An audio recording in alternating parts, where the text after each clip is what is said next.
In exactly 1 week, it will be the eve of the presidential and National Assembly elections in Nigeria. Campaigns would have been over and the baton will be firmly in the hands of the voters. Perhaps this reality has quickened the heartbeats of the candidates, strengthened the resolve of the weary foot soldiers, and sharpened the antenna of the umpire. Now that the finish line is in sight, 1 week could be very short or longer than you think, depending on what side of the events you are on. One thing is sure, that for 2 weekends, the voter will truly be king. Also on Political Update today, we will track activities surrounding the elections and campaign messages as the people contemplate key choices. I am Fisai Ogunfui. Welcome.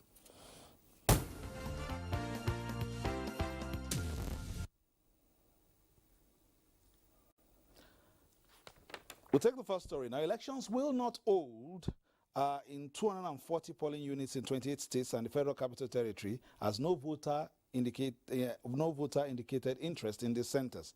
INEC Chairman Professor Mahmoud Yakubu stated this at a meeting with political leaders in Abuja. The INEC chairman also expressed concern over the attitude of party agents and the increasing incidences of electoral violence. No new registrants choose the polling units and no voters indicated interest to transfer to them during the last continuous voter registration exercise, mainly for security reasons. Election will not hold in these polling units, and we have made the details of these polling units available to all political parties following the recent nationwide mock accreditation using the beavers. It is clear that some voters could not easily identify their polling units. This must not happen on election day. Consequently, the Commission is advising voters to confirm the locations of their polling units through a dedicated portal linked to our website. A situation where 2 or more agents claim to represent a political party, resulting in commotion at polling units or collection centers, is unacceptable.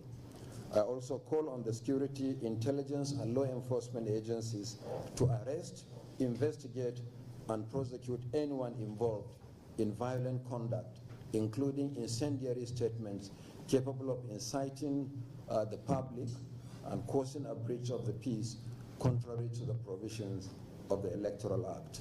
Today, it is an abhorrence and crudity, if not savagery, to see state governors denying campaign venues to political parties other than their own.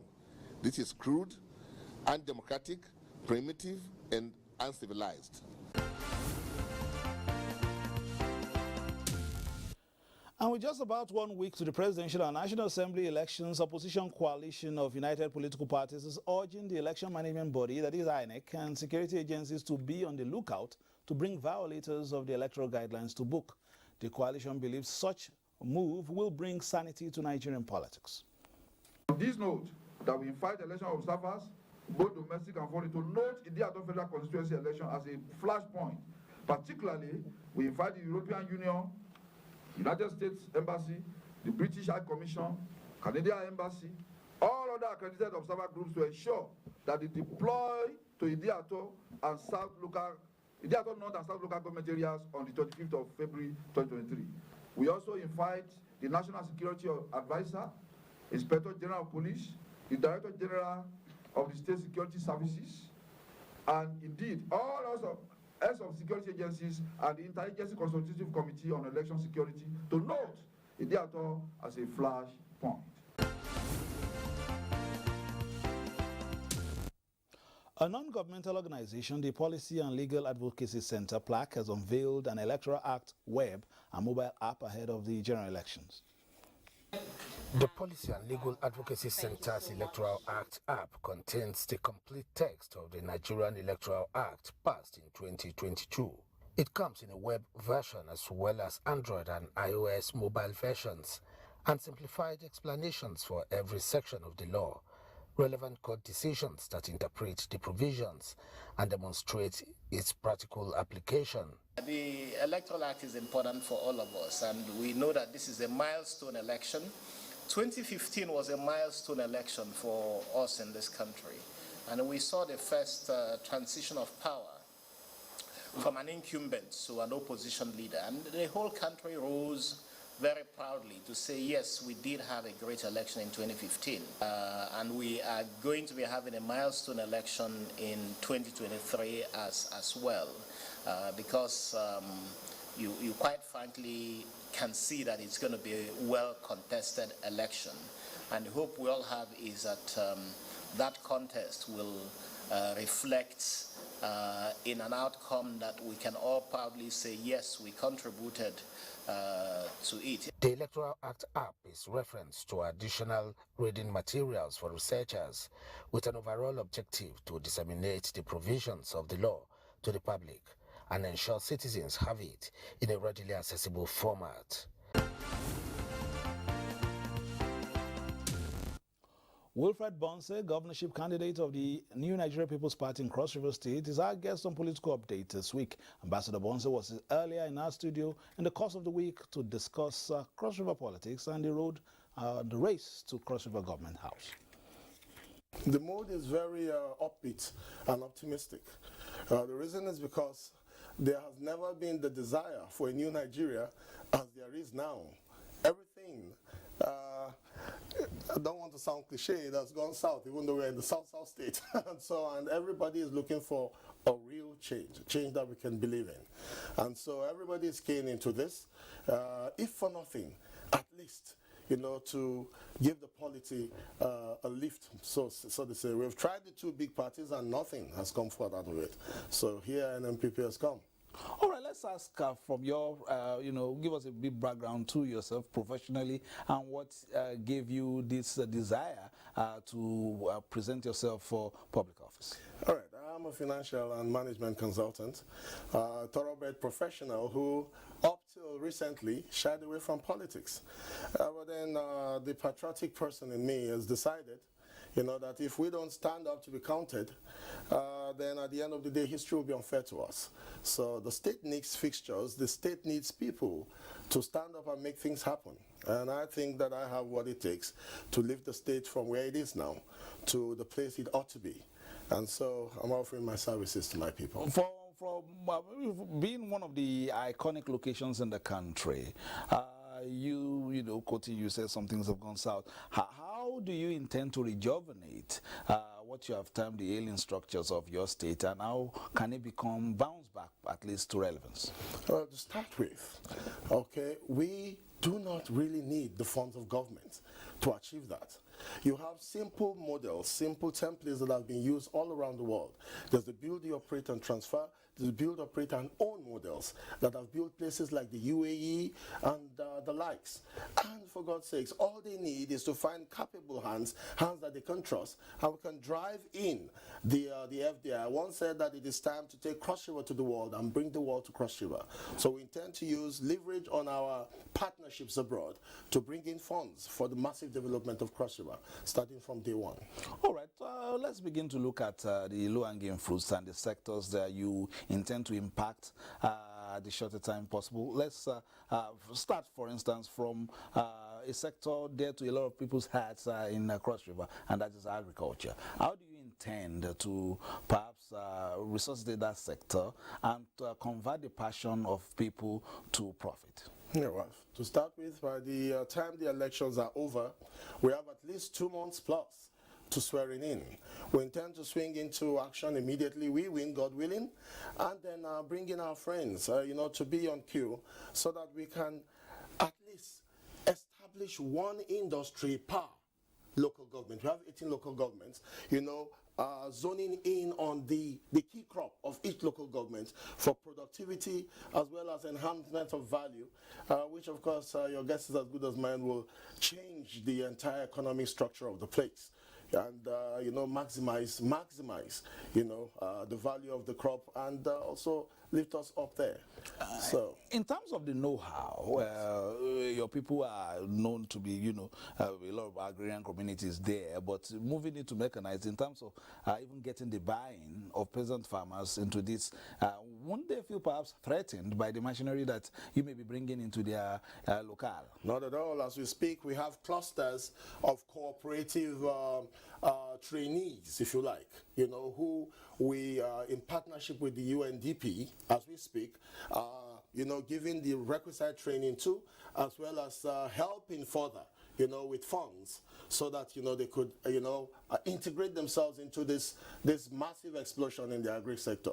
It's been done everywhere around the world to great success. Cross River, they pick up very fast, and who doesn't like the good life?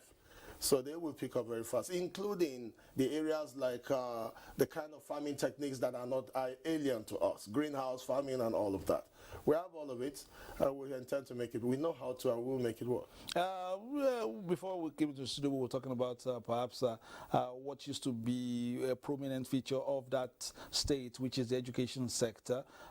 What early interventions are we to expect from your state, and not in terms of just concept, in terms of turning concept into actuality? Because we've seen a lot of blueprints. You agree with me, Ambassador? Over a long time, we've seen a lot of blueprints. Let this blueprint become real print. Yeah, to start with, talking about blueprints, the NNPP blueprint, which is my principal's covenant with the people, is quite explicit. It's been tested in Kano State and can be multiplied. But further to that, in our own little way, we have already engaged the society towards giving scholarships to first pilot 100 per local government to universities within the African sub-region. Whose initiative is this? My initiative, our initiative. We have already begun to speak to universities, and of course, as I speak with you, maybe the next time I'm here, I can give you proof. They have accepted. We have friends who have inputted into our little till to make the scholarship free, totally free, university education only for now. But by the time we come in, we will look at the entire educational structure and overhaul it towards making Cross River what it used to be educationally again. We are far, far, far, far back behind right now. Teachers' salaries are being owed, a lot of things that, leave much to be desired from government. A lot of people have said tourism, tourism, tourism. What? There was a dream initially some years ago, and the free trade zone and all kinds of things, but somehow there was a valley of death between dream and actuality. Is there any chance that Cross River could re-emerge, for instance? To me, that's the reason why I'm running. It's not just a chance. Cross River is tagged the people's paradise. I'm running to make the paradise a reality. So we do not only think it is possible, we, even as we speak, have started to make the right contacts and connects. Like I said, places like the UAE were built with foreigners' money. We intend to develop all the potentials in Cross River State maximally, as well as expand. I'll say again, for instance, we have the Calabar Carnival, which is a winter carnival. The greatest amount of monies are spent in the summer. In autumn and spring also a little bit. So we intend to expand that belt, as it were, to attract the world, not just Africa, to Cross River as a first course, so that we can at least, being the first capital of Nigeria, have something like what Lagos has. Lagos is the commercial capital now, even though it's no longer the administrative capital. Cross River should at least have the tourism capital of Nigeria as something that should remain with it, and we intend to make it so. Ambassador Wilfred Bonse, I must ask you key questions. Now, politics is a game of numbers. You've done your calculations. Can you win? Oh, absolutely. If I don't believe I can win, I won't stand here and tell you I would. And I'll give you, the metrics are very easy. All you simply need is, just like the federal, you need 25% and the simple majority. I come from a demographic that has a very big voting power. And then apart from that is also the fact that we have other communities who are generally dissatisfied with what is happening.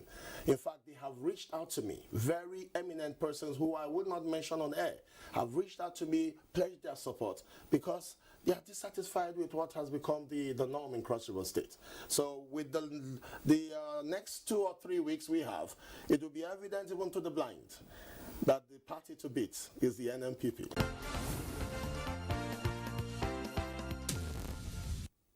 Meanwhile, the NNPP presidential candidate Rabi Musa Kwankwaso has assured the people of the Northeast that if elected, he will tackle security challenges with devil in the area and the country at large.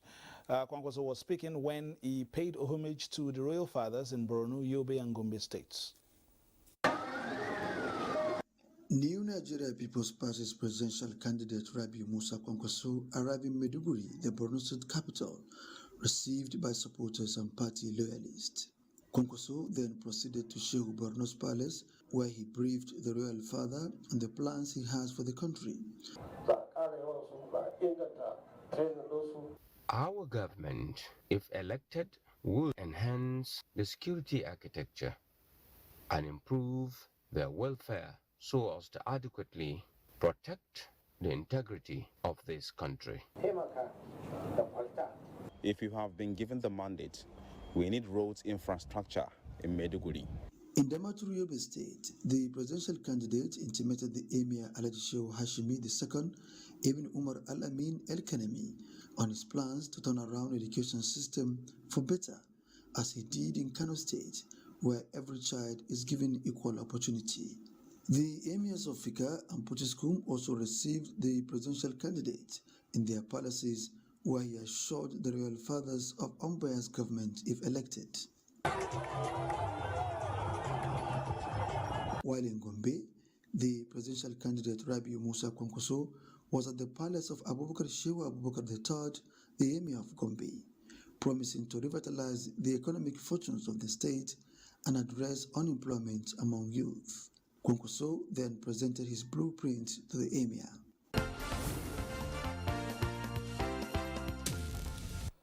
Nigeria's political bigwigs should encourage behaviors devoid of antagonism to allow the country's democracy to grow.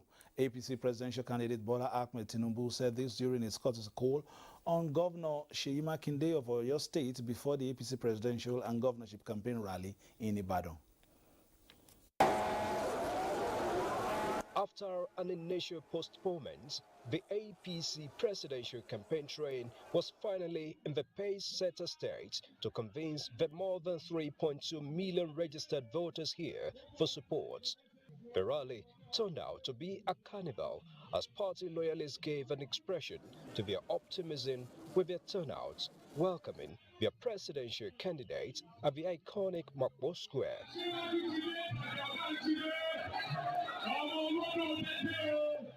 The long wait was not in vain as Asiwaju presented the APC governorship candidate in Oyo State, Teslim Folarin, with enthusiastic supporters confident that the party is in for good show at the polls next week. His Excellency, Asiwaju. The APC presidential candidate took his mission to Governor Seyi Makinde on courtesy call, calling for peace across political divides. It's about time we look at politics from different prisms and remove all antagonistic behaviors from the surface of it. The governor, a member of a PDP G5, commented on the stand of his group. The G5 and the Integrity Group were saying that, look, if we have to choose between the unity of this country and our political aspirations, we will choose the unity of this country. If the country does not survive, then we don't have, the political parties will fade away. The Tinubu-Shettima campaign team also had a meeting with traditional rulers from across the southwest. Oyo State is one that got away from the APC last time, and so the party will hope to recover it in the next context.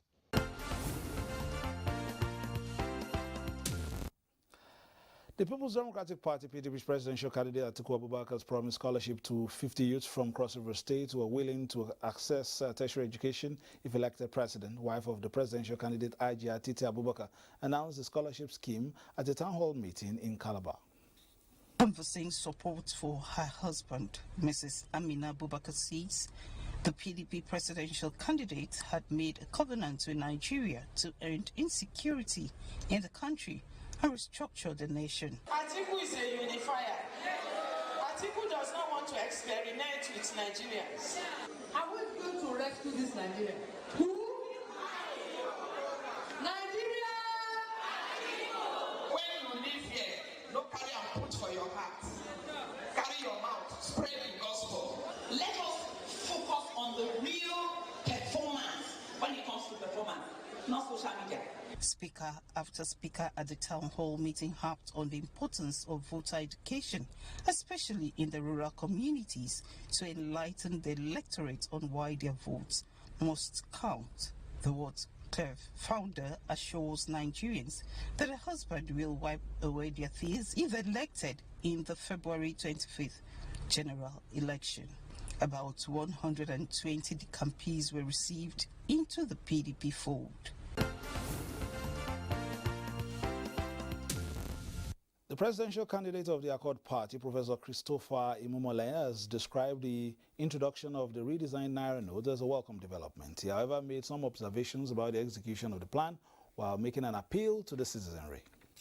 I believe if it is not addressed properly, it is going to affect so many things, including the conduct of the election on the election days. So these matters need to be looked into, and we are calling on the federal government and the CBN to step in to make funds and money available for people to withdraw their monies from banks.